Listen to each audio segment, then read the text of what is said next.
आपको बता दें कि हमारे साथ फ्रेम में दिख रही शख्स जो हैं किसी परिचय की मोहताज नहीं है। बता दें कि जनसुराज यानी कि जिसके सूत्रधार प्रशांत किशोर जी हैं, उसी पार्टी की गोपालगंज की महिला जिलाध्यक्ष हैं ज्योति जयंती जी।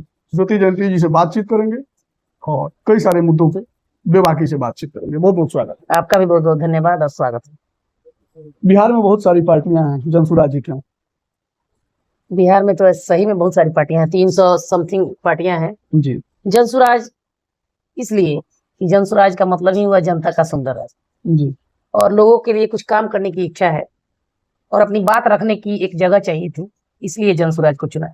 जनता का सुंदर राज जो जनसुराज का मतलब हुआ, तो जनता तो आपका ये क्या बोला जाता है, जनता दल यूनाइटेड भी है और आपका राष्ट्रीय जनता दल भी है, ठीक है, उसमें भी जनता लगा हुआ है, जनता का ही दल है। तो लेकिन जनसुराज वाला जो जनता का सुंदर राज है, ठीक है, इसका तात्पर्य क्या है? ये क्या वाला जनसुराज वाला जो जनता का राज है वो हमारी जो जनता है जो इस देश इस बिहार प्रदेश में रह रही है, जो पलायन का शिकार है, जो अच्छी शिक्षा व्यवस्था उनको नहीं मिल रही, स्वास्थ्य की व्यवस्था नहीं मिल रही है और पलायन भी उनका बहुत ज्यादा हो रहा है। बच्चे बाहर पढ़ रहे हैं, गरीब के बच्चे मजदूरी कर रहे हैं और अमीर के बच्चे पढ़ने जा रहे हैं। उस जनता से हम लोग को मतलब है, तब इसलिए उसका नाम जनसुराज है। अच्छा, गोपालगंज की महिला जिला अध्यक्ष हैं आप जनसुराज की, तो इस नाते आपसे एक सवाल बनता है कि जनसुराज का जनाधार क्या है आपके जिले में, महिलाओं के अंदर खास तौर पे? देखिए, जनसुराज का आधार वो लोग हैं जो परिवर्तन चाहते हैं, जो बदलाव चाहते हैं और महिलाएं सबसे ज्यादा जो पारिवारिक दंश है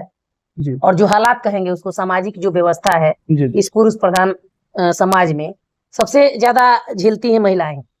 महिलाओं के बच्चे बाहर हैं, पति बाहर हैं, पिताजी बाहर हैं, तो इसका सारा भार उन्हीं को पड़ता है। बच्चे बीमार हैं तो कर्ज लेके वो 1 महीना अपना काम चलाती हैं, तो 1 महीना के बाद ना सैलरी मिलेगा अगले को, जो पलायन करके बाहर है अपना परिवार चलाएगा। इसलिए वही लोग जुटेंगे जो इस दंश को झेल रहे हैं और जो परिवर्तन चाहते हैं कि उनके बच्चों को रोजगार मिले, शिक्षा मिले, अच्छा स्वास्थ्य मिले, अच्छी व्यवस्था मिले, वैसे लोग इसमें जुड़ रहे हैं और वो तीसरे विकल्प के रूप में जनसुराज को देख रहे हैं। यानी कि प्रशांत किशोर जी मतलब आप लोगों को आश्वासन दिए हैं कि सारी व्यवस्थाएं ठीक हो जाएंगी हमारे आने के बाद? देखिए, प्रशांत जी आश्वासन दिए हैं वो अलग की चीज है, आश्वासन तो बहुत लोग देते हैं लेकिन हम लोग भी एक जागरूक नागरिक कहें या सीनियर सिटीजन कहें, तो हम लोग भी वो जो कह रहे हैं और हम लोग जो कह रहे हैं, तो उनके कहने पर और अपने कहने पर हम लोग इस चीज को जमीन पे उतारेंगे, खड़े उतरेंगे। हमारा भी वही वर्षन है जो प्रशांत जी बोल रहे हैं कि हम जिला में आप काफी एक्टिव दिखती हैं और हर जगह आपको पाया जाता है और हर मुद्दे पे आप बड़ा मुखर होके बोलती हैं। इतना हिम्मत कहाँ से लाती हैं और हर जगह जाने के लिए पैसा कहाँ से लाती हैं?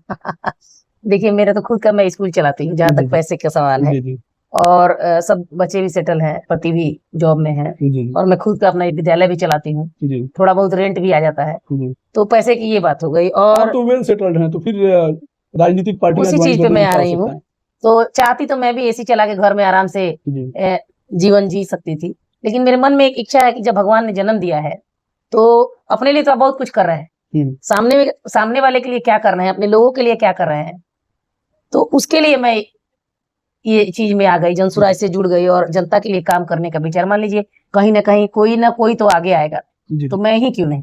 अच्छा, एजुकेशन फील्ड से पॉलिटिक्स फील्ड कितना डिफरेंट है? बहुत ज्यादा, एकदम जमीन आसमान का अंतर है, लेकिन उससे कुछ हमारा परिचय भी बना पहले से भी और थोड़ा आसानी भी लोगों में अपनी बात पहुंचाने की। लोग बड़ी वो करते हैं, अरे मैम का तो स्कूल चलता है या फिर मैम टीचिंग लाइन से जुड़ी हुई है, तो रिस्पॉन्स और ज्यादा बढ़ जाता है। गोपालगंज को क्या देना चाहती है?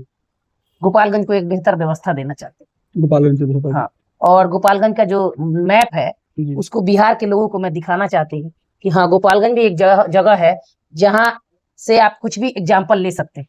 अच्छा, 2025 का जो चुनाव विधानसभा सर पे है, काफी नजदीक है, और इस चुनाव में जनसुराज की तरफ से आपकी प्रबल दावेदारी मानी जा रही है। चुनाव लड़ेंगे? हाँ, एकदम, जो पार्टी का आदेश होगा मैं करूंगी। चुनाव लड़ेंगे? हाँ, एकदम लड़ूंगी। कैसे लड़ पाएंगे? यहाँ पे तो काफी मजबूत लोग लड़ता है। अरे देखिए, मजबूत लोग लड़ेंगे तो मैं भी प्रयास करूंगी, मैं भी संघर्ष करूंगी, और मैं अगर मैं अपने प्रयास में मैं कामयाब होती हूँ और जीत कर आती हूँ तो एक मैं हर इंटरव्यू में अपना यही बताती हूँ कि एग्जाम्पल सेट करूंगी उन लोगों के लिए जिन्होंने अभी तक कुछ काम ही नहीं किया। जीतना तो बाद में आता है, लेकिन पब्लिक को लुभाने के लिए कई पार्टियां हैं, दारू बांटती हैं, मुर्गा बांटती हैं, ठीक है, आप नहीं बांटेंगे तो कैसे लोग लुभाएंगे? नहीं, तो हम लोग इसी पे काम कर रहे हैं कि आप दारू और मुर्गे पे वोट मत दीजिए। तो आप क्या बांटिएगा? नहीं, बांटना क्या, हम लोग जो बात बता रहे हैं, पलायन का दंश है, किसानों के लिए जो काम है, महिलाओं के लिए ऋण की व्यवस्था है, जी गरीब को जो 400 पेंशन है। जी आप पूरे बिहार से बाहर कहीं भी पूरे हिंदुस्तान में घूम लीजिए, जी जी। तो सबसे कम 400 पेंशन बिहार में ही। तो तेजस्वी जी तो 2500 देने का वादा कर ही रहे हैं। तो मैंने तो पहले उनसे, सबसे पहले मैंने ही पूछा था पटना में, जब हमारी बैठक थी सिटी घाट के आश्रम में, तो मैंने पूछा था, मेरे से एक पत्रकार बंधु ने पूछा कि वो तो बोल रहे हैं 2500 रुपया देंगे। तो मेरा एक ही सवाल था कि ठीक है 2500 देंगे, मैं मानती हूँ, लेकिन एक उसका वो डॉक्यूमेंट्री तैयार करें कि वो 2500 आएगा कहाँ से।